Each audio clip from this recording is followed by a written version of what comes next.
അപ്പോൾ നമ്മളിപ്പോൾ കണ്ടത് ലയബിലിറ്റീസ് തിയറി ആണ്. ഇനി നമ്മളതിൻ്റെ കോൺസിക്വൻസസ് എന്ന് പറഞ്ഞു കഴിഞ്ഞാൽ അതിൽ നിന്ന് നമ്മൾ എൻസംബിളുകൾ, പലതരത്തിലുള്ള എൻസംബിളുകളെ കുറിച്ചുള്ള ഒരു ഇൻട്രൊഡക്ഷൻ എന്നുള്ള രീതിയിലുള്ള ഒരു സെക്ഷനാണ് നമ്മളിവിടെ കാണുന്നത്.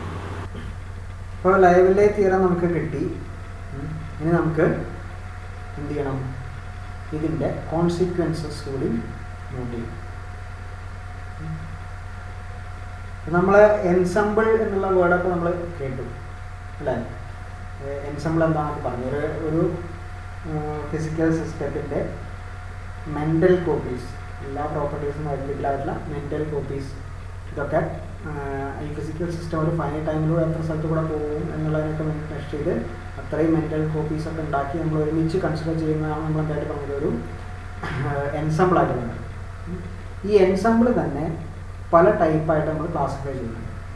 ആ ക്ലാസിഫിക്കേഷനൊക്കെ വരുന്നത് നമ്മുടെ ഈ ലയബിലിറ്റി തിയറത്തിൽ നിന്നും ഒക്കെ തുടങ്ങിയിട്ട് നമ്മൾ ഓരോ തരത്തിലുള്ള ബൗണ്ടറി വരുമ്പോൾ, നമ്മൾ പറഞ്ഞ പോലെ ടെമ്പറേച്ചർ എക്സ്ചേഞ്ച് ചെയ്യുമ്പോൾ, എനർജി എക്സ്ചേഞ്ച് ചെയ്യുമ്പോൾ ഒക്കെ ഉള്ള വ്യത്യാസം അനുസരിച്ചിട്ടാണ് പല പല എൻസംബിളുകളിലേക്ക് നമ്മൾ എത്തുന്നത്.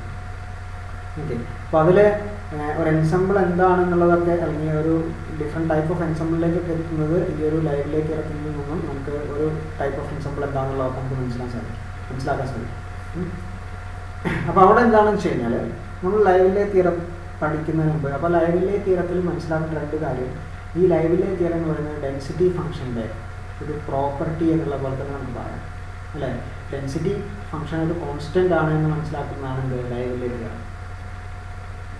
അതുപോലെ doe by doe t equal to 0 എന്നുള്ളതാണ് നമ്മുടെ ഇക്വിലിബ്രിയം കണ്ടീഷൻ. അത് അതിൻ്റെ മറ്റൊരു പ്രോപ്പർട്ടിയാണ്. ഇക്വിലിബ്രിയം കണ്ടീഷൻ എന്നുള്ളത് നമ്മൾ ഓൾറെഡി പറഞ്ഞു അല്ലേ? അത് കഴിഞ്ഞ ക്ലാസ്സിൽ നമ്മൾ പറഞ്ഞു. അപ്പോൾ doe by doe t equal to 0 ആണ് ഇക്വിലിബ്രിയം കണ്ടീഷൻ.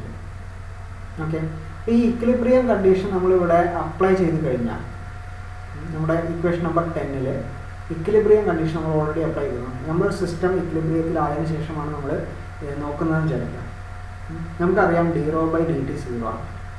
ലയബിലിറ്റി തിയറം പ്രകാരം d rho by dt 0 ആണ്. That is local density of representative points constant. അപ്പോൾ d rho by dt എന്ന് പറഞ്ഞാൽ doe rho by doe t plus Poisson bracket rho H ആണ്. That is equal to 0 ആണ്. Equilibrium കണ്ടീഷനിൽ എന്താണ്? Doe rho by ഡോ ടിയും എന്താണ്? 0 ആണ് അല്ലേ? ഇക്വിലിബ്രിയം കണ്ടീഷനിൽ ഡോ റോ ബൈ ഡോ ടിയും 0 ആണ്. അപ്പോൾ ഡോ റോ ബൈ ഡോ ടി 0 ആയി കഴിഞ്ഞാൽ d rho by dt 0 ആവാനുള്ള കണ്ടീഷൻ എന്താണ്? പോയ്സോൺ ബ്രാക്കറ്റ് റോ എച്ച് എന്തായിരിക്കണം? 0 ആയിരിക്കണം. ഓക്കെ, അപ്പോൾ ഇക്വിലിബ്രിയം കണ്ടീഷൻസിൽ മനസ്സിലാക്കേണ്ട കാര്യം ഡോ റോ ബൈ ഡോ ടി 0 ആണ്. അതേപോലെ പോയ്സോൺ ബ്രാക്കറ്റ് 0 ആണ്. Okay, Poisson bracket of raw H 0 ആണ്. Poisson bracket of raw H നമ്മൾ നേരത്തെ എന്തിനു പകരമാണ് നമ്മൾ പോയ്സോൺ ബ്രാക്കറ്റ് എഴുതിയത്? ഈ ഒരു എക്സ്പ്രഷന് പകരമാണ്. Summation of rise equal 1 to 3n doe rho by doe q i into doe H by Dr P i എന്നുള്ളത് എന്തിനു പകരം നമ്മൾ കൊടുക്കാൻ പോകുന്നത്? Doe H by Dr P i എന്നുള്ളത് ക്യു ഐ ഡോട്ടിന് പകരമാണ് അല്ലേ? അതുപോലെ doe rho by Dr P I into minus Dr H by doe q i ഉണ്ട്. Minus Dr H by doe q i എന്നുള്ളത് പി ഐ ഡോട്ടാണ്. അപ്പോൾ ഇതിൽ നോക്കിക്കഴിഞ്ഞാൽ നമ്മുടെ ഇവിടെയുള്ള രണ്ടാമത്തെ ഇക്വേഷനിൽ രണ്ടാമത്തെ ടേം ഉണ്ടല്ലോ, doe rho by doe q i plus q I dot plus Dr rho by Dr P I into P I dot അല്ലേ? ഈ സാധനം 0 ആണെന്നുള്ളതാണ് നമുക്ക് ഇക്വിലിബ്രിയം കണ്ടീഷനിൽ നിന്ന് മനസ്സിലാകുന്നത്. അതാണ് ഇവിടെ എഴുതിയിട്ടുള്ളത്. Summation of rise equal to 1 to 3n doe rho by doe q i into q I dot plus Dr rho by Dr P I into P I dot equal to 0 അല്ലേ? ഇവിടെ doe rho by doe q i plus Dr rho q I dot plus Dr rho by Dr P I into P I dot 0 ആവാനുള്ള possibility എന്താണ്? Doe rho by doe Q ഐയും അല്ലെങ്കിൽ ഡോ rho by Dr P ഐയും ഒക്കെ എന്തായാൽ മതി? 0 ആയിരിക്കും. That means raw എന്ന് പറയുന്നത് കോർഡിനേറ്റ്സിൻ്റെയും, ഇവിടെ നമ്മൾ കോർഡിനേറ്റ്സ് ആയിട്ട് പറയുന്ന ക്യൂ പി അല്ലേ, കോർഡിനേറ്റ്സിൻ്റെയും ഇൻഡിപെൻഡൻ്റ് ആണെങ്കിൽ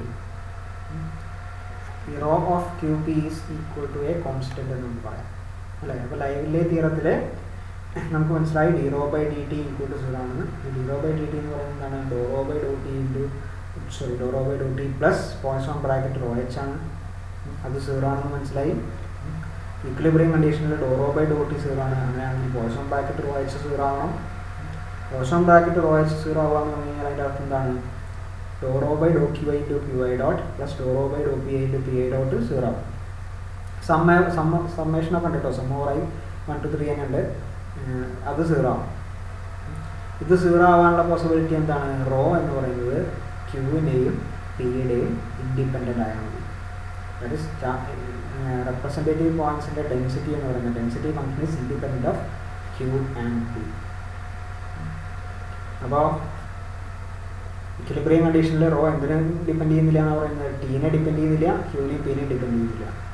അതൊരു കണ്ടീഷൻ മാത്രമാണ് കേട്ടോ, ഇപ്പോഴും എന്നല്ല. അപ്പോൾ എപ്പോഴാണോ റോ ടീനെയും ടൈമിനെയും അതേപോലെ തന്നെ കോർഡിനേറ്റ്സിനെയും ഇൻഡിപെൻഡൻ്റ് ആയിട്ട് വരുന്നത്, ആ ഒരു കണ്ടീഷനാണ് നമ്മൾ എന്തായിട്ട് പറയുന്നത് മൈക്രോ കനോണിക്കൽ എൻസെമ്പിൾ എന്നുള്ള രീതിയിൽ. That is rho of Q P is constant. റോയുടെ വാല്യൂ എപ്പോഴാണോ കോൺസ്റ്റൻ്റ് ആവുന്നത് ആ സെക്ഷനാണ് നമ്മൾ എന്തായിട്ട് പറയുന്നത്, ആ ഒരു കണ്ടീഷനാണ് നമ്മൾ എന്തായിട്ട് പറയുന്നത് മൈക്രോ കനോണിക്കൽ എൻസെമ്പിളിൻ്റെ കണ്ടീഷനായിട്ട് നമ്മൾ പറയുന്നത്. എന്താണ് മൈക്രോ കനോണിക്കൽ എൻസെമ്പിൾ എന്നുള്ളത് നമ്മൾ ഡീറ്റെയിൽ ആയിട്ട് വരുന്ന ക്ലാസ്സുകളിൽ നമ്മൾ കാണും. മനസ്സിലാക്കേണ്ടത്രേ ഉള്ളൂ, rho of Q P constant ആയിട്ട് വരുന്ന കണ്ടീഷൻ എന്ന് പറയുന്നതാണ്, അതാണ് മൈക്രോ കനോണിക്കൽ എൻസെമ്പിളിൻ്റെ കണ്ടീഷൻ. ഇത് എങ്ങനെയാണ് വന്നത്? നമ്മൾ ഇക്വിലിബ്രിയം കണ്ടീഷൻ ചെക്ക് ചെയ്തു. ഇക്വിലിബ്രിയം കണ്ടീഷൻ ചെക്ക് ചെയ്ത സമയത്ത് ഡോ റോ ബൈ ഡോ ടി 0 ആണ്. ഡോ റോ ബൈ ഡോ ടി 0 ആണെങ്കിൽ പോയ്സോൺ ബ്രാക്കറ്റ് റോ എച്ചും 0 ആവണം. പോയ്സോൺ ബ്രാക്കറ്റ് റോ എച്ച് എന്നുള്ളത് നമ്മൾ ഇവിടെ എഴുതിയതാണ്. Doe rho by doe q i into q I dot plus Dr rho by Dr P I into P I dot is equal to 0 എന്ന് പറഞ്ഞാൽ.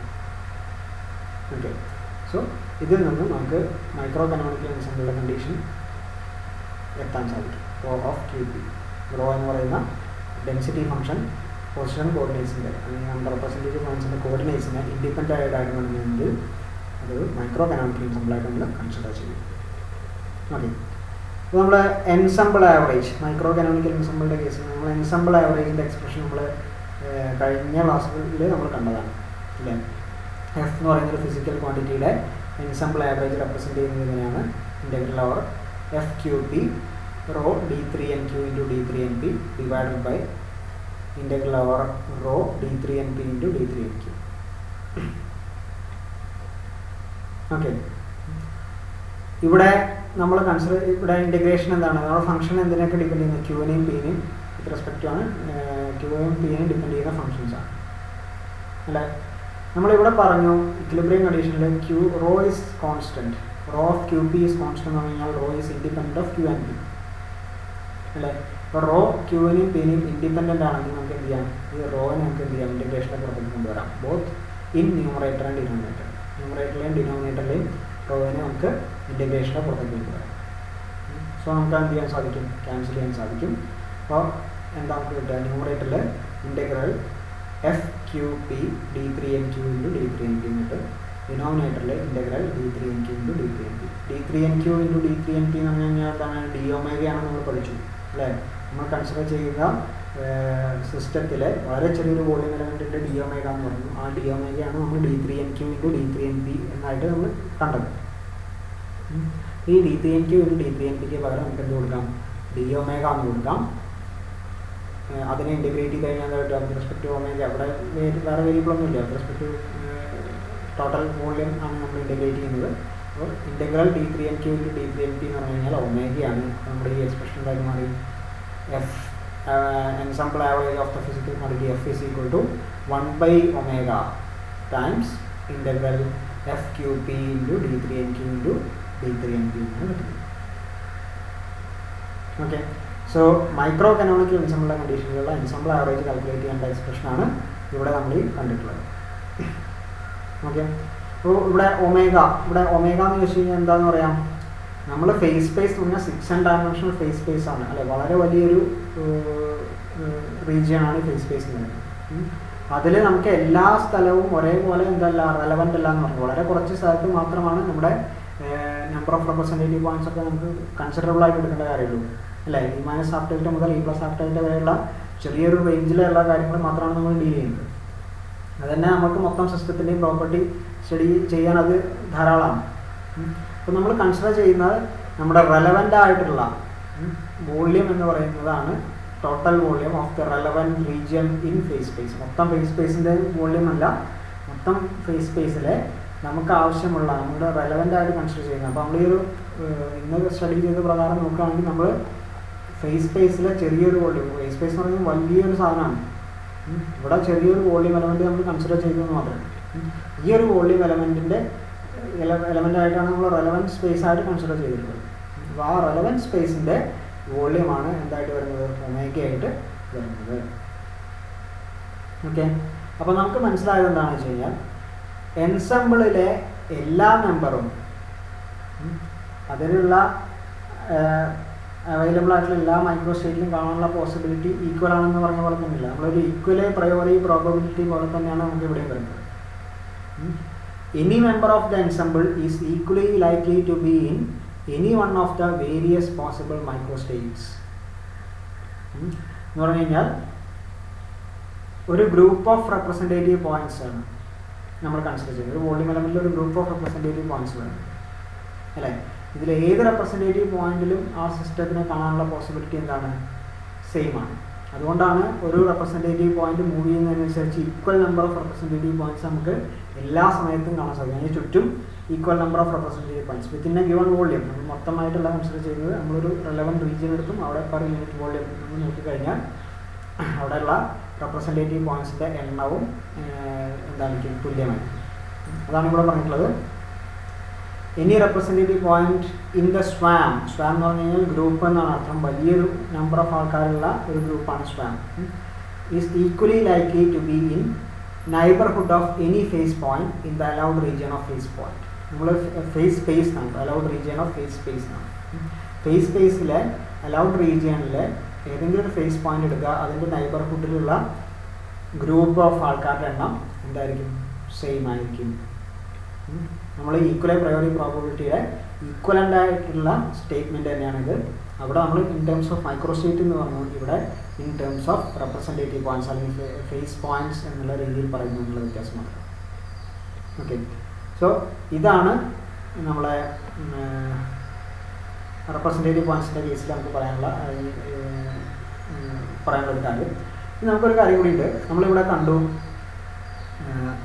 എന്താണ്, equilibrium കണ്ടീഷനിൽ doe rho by doe t 0 ആയി, Poisson bracket 0 ആയി എന്ന് പറഞ്ഞു അല്ലേ. Poisson bracket of OH 0 ആയി പറഞ്ഞു. നമ്മളിവിടെ ശ്രദ്ധിക്കേണ്ട മറ്റൊരു കാര്യം, ഇവിടെ നമ്മൾ പറഞ്ഞ കാര്യം എന്താണ്, rho is independent of Q and P എന്നാണ് നമ്മൾ പറഞ്ഞത്. റോ എന്നുള്ളത് എന്തിനെ ഡിപ്പെൻഡ് ചെയ്യുന്നില്ല, ക്യൂവിനെയും പിന്നെയും ഡിപ്പെൻഡ് ചെയ്യുന്നില്ല. ഓക്കെ, ഡയറക്റ്റായിട്ട് ഡിപ്പെൻഡ് ചെയ്യുന്നില്ല എന്നുള്ളതാണ് നമുക്ക് ആക്ച്വലി ഈ ഒരു എക്സ്പ്രഷൻസ് മനസ്സിലാവുന്നത്. കാരണം എന്താണ്, doe rho by doe q i into doe H by Dr P i, അതേപോലെ doe rho by Dr P I into doe H by doe q i ചെയ്യുമ്പോഴാണ് നമുക്ക് എന്തായിട്ട് മാറുന്നത്, ഈ പോയിസൺ ബ്രാക്കറ്റായിട്ട് മാറുന്നത്, ഈ ടേം 0 ആയി പോകുന്നത്. റോനെ നമുക്ക് ക്യു എച്ച് വെച്ച് ഡിഫറൻഷ്യേറ്റ് ചെയ്യാം, അതേപോലെ doe H by Dr P i ചെയ്യാം, അതിനുശേഷം doe rho by Dr P i നമുക്ക് ചെയ്യാൻ സാധിക്കുന്നുണ്ട്, doe H by doe q i ചെയ്യാൻ സാധിക്കുന്നുണ്ട്. എന്നിട്ട് കിട്ടുന്ന റിസൾട്ടാണ് 0 ആയിട്ട് മാറി വന്നിട്ടുള്ളത് എന്നുള്ളത് നമുക്ക് കാണാം. മറ്റൊരു തരത്തിൽ ചിന്തിച്ചാൽ rho of Q P constant എന്നുള്ളത് നമുക്ക് ഒരു തരത്തിൽ ചിന്തിച്ചപ്പോൾ കിട്ടിയതാണ്. ഇനി മറ്റൊരു തരത്തിൽ ചിന്തിക്കുകയാണെങ്കിൽ rho is depending implicitly on rho and Q and P. Direct dependence കാണുന്നില്ല, പക്ഷേ റോ എങ്ങനെയാണ് ക്യൂവും പി ആയിട്ട് ഡിപ്പെൻഡ് ചെയ്തിട്ടുള്ളത്, ക്യൂവും പി ആയിട്ട് എങ്ങനെയാണ് റോ ബന്ധപ്പെട്ടുള്ളത് വെച്ച് കഴിഞ്ഞാൽ ത്രൂ എച്ച്, ഹാമിൽട്ടോണിയൻ വഴിയാണ് എന്ത് ചെയ്യുന്നത്, ഡെൻസിറ്റി ഫംഗ്ഷൻ റോ എന്തിനെ ഡിപ്പെൻഡ് ചെയ്യുന്നത്, ക്യൂവും പിയുമായിട്ട് ഡിപ്പെൻഡ് ചെയ്യുന്നത്. Rho is a function of H, അത് നമുക്ക് ഇത് ക്ലിയർ ആണ്. ഈ ഡിപ്പെൻഡൻസ് നമുക്ക് എച്ചിനെ ഡിപ്പെൻഡ് ചെയ്യുന്നു എന്നുള്ളത് ക്ലിയർ ആണ്. എച്ച് എന്നുള്ളത് ക്യൂവിനെയും പിന്നെയും ഡിപ്പെൻഡ് ചെയ്യുന്നു എന്നുള്ളത് നമ്മൾ ക്ലാസിക്കൽ മെക്കാനിക്സിൽ നമ്മൾ പഠിച്ചതാണ്. ഡോ എച്ച് ബൈ ഡോ പി ഐയും ക്യൂ ഡോട്ട് എന്ന് പറഞ്ഞാൽ ഡോ H by Dr P I ആണെന്നുള്ളത്, പി ഡോട്ട് എന്ന് പറഞ്ഞാൽ മൈനസ് ഡോ എച്ച് ബൈ ഡോ ക്യൂ ഐ ആണെന്നുള്ളത് classical mechanics. H Hamiltonian generalized position and momentum കോർഡിനേറ്റ്സിനെ ഡിപ്പെൻഡ് ചെയ്യുന്നു. H is a function of Q and P. Rho is depending on H അല്ലേ. ഇപ്പോൾ rho of Q P എന്ന് പറഞ്ഞു കഴിഞ്ഞാൽ rho is a function of, അല്ലെങ്കിൽ rho of H of Q P എന്നാക്കി മാറ്റി. Rho is a function of H but H is a function of Q and P. Direct ഡിപ്പെൻഡൻസിന് പകരം ഒരു implicit dependence ആണ് റോക്ക് ക്യൂവും പിയുമായിട്ടുണ്ടാവുന്നത്. ആ ഒരു കണ്ടീഷനിൽ ഈ ഒരു രീതിയിലാണ് നമ്മൾ, അങ്ങനെയുള്ളൊരു കണ്ടീഷനാണ് നമ്മൾ കൺസിഡർ ചെയ്യുന്നതെങ്കിൽ നമ്മൾ പറഞ്ഞിട്ടുള്ള ഇക്വേഷൻ നമ്പർ 11 എന്ന് പറഞ്ഞൊരു രീതിയിൽ ഈ ഇക്വേഷൻ ഉണ്ടല്ലോ, Poisson bracket rho H equal to ഈ ഒരു ഇക്വേഷൻ. ഇത് ഈ ഒരു രീതി നമ്മൾ ക്യൂ ഡോട്ട് പി ഡോട്ടും ഡയറക്റ്റായിട്ട് ഡിപ്പെൻഡ് ചെയ്യുന്നില്ല, ക്യൂ പി കോൺസ്റ്റൻ്റ് ആണെന്ന് പറഞ്ഞു. ഇത് കോൺസ്റ്റൻ്റ് ആവുന്നത് ത്രൂ ഏത് വഴിയാണ്? ഹാമിൽട്ടോണിയൻ എന്ന് പറയുന്ന എക്സ്പ്രഷനിലൂടെയാണ്, ഹാമിൽട്ടോണിയൻ്റെ എക്സ്പ്രഷനിലൂടെയാണ്. ഇപ്പോൾ റോ എന്ന് പറയുന്നത് is a function of H എന്നുള്ള രീതിയിലേക്ക് മാറും. അപ്പോൾ rho is function of H എന്നുള്ളത് നമുക്ക് ഇങ്ങനെ ഒരു രീതിയിലാണ് വരുന്നതെങ്കിൽ rho is proportional to exponential minus H by K T, H of Q P എന്തിലായിക്കോട്ടെ, minus E raise to minus H by K T എന്ന് പറയുന്ന ഫോമിലാണ് റോ ക്യൂവിനെയും പിന്നെയും ഡിപ്പെൻഡ് ചെയ്യുന്നത് എങ്കിൽ അത് മറ്റൊരു എൻസംബിളിൻ്റെ സ്വഭാവത്തിലേക്കാണ് അത് മാറുന്നത്. അതാണ് കാനോണിക്കൽ എൻസംബിൾ എന്നുള്ള പേരിൽ അറിയപ്പെടുന്നത്. ഇപ്പോൾ rho of Q P constant ആണ് when at all conditions, when ക്യൂവിനെയും പിന്നെയും ഡയറക്റ്റ് എപ്പോഴും ഇൻഡിപെൻഡൻ്റ് ആയിട്ടാണ് കൺസിഡർ ചെയ്യുന്നതെന്ന് പറയുമ്പോൾ മൈക്രോ കാനോണിക്കൽ എൻസംബിൾ ആയിട്ടും, ഇവിടെ ഡയറക്റ്റ് ഡിപ്പെൻഡൻസിന് പകരം ത്രൂ ഹാമിൽട്ടോണിയൻ ആണ് നമ്മൾ പറയുന്നതെങ്കിൽ അത് കാനോണിക്കൽ എൻസംബിൾ ആയിട്ടും മാറും. ഓക്കെ, അപ്പോൾ ഇത് ഒക്കെ നമുക്ക് മനസ്സിലായത് ഇങ്ങനെ ഡയറക്റ്റ് ഡിപ്പെൻഡൻസ് അതേപോലെ ഇൻഡയറക്റ്റായിട്ട് ഡിപ്പെൻഡ് ചെയ്യുന്നുണ്ട് എന്നുള്ളതൊക്കെ നമുക്ക് മനസ്സിലായത് നിന്നാണ് ലയവിലെ തിയറത്തിൽ നിന്നാണ്. Okay, so different types of ensembles വരാൻ ഉള്ള ഒരു കാരണം ഈ ലയവിലെ തിയറം കണ്ടെത്തിയപ്പോഴാണ്. അതിൻ്റെ ഇക്വേഷനിൽ പോയ്സൺ ബ്രാക്കറ്റ് വന്നു. ഈ പോയ്സൺ ബ്രാക്കറ്റിലെ സൊല്യൂഷൻസ് ഒക്കെ ആലോചിച്ചപ്പോഴാണ് പല രീതിയിൽ എങ്ങനെയാണ് അത് സീറോ ആവുന്നത്, ഈക്വിലിബ്രിയം കണ്ടീഷൻ കൊടുത്താൽ എങ്ങനെയൊക്കെ സീറോ ആവാം എന്നുള്ള കണ്ടീഷൻസ് ഒക്കെ ആലോചിച്ച സമയത്താണ് നമുക്ക് ഇങ്ങനെയൊക്കെ റിസൾട്ടുകൾ വരുന്നത്, പലതരത്തിലുള്ള ഡിപ്പെൻഡൻസുകൾ വരുന്നത്. അതിനെ ബേസ് ചെയ്തിട്ട് നമുക്ക് എന്ത് ചെയ്യുന്നുണ്ട്, പലതരത്തിലുള്ള എൻസംബിളുകളെ കുറിച്ച് നമുക്ക് പഠിക്കാനുണ്ട്. Okay, thank you all.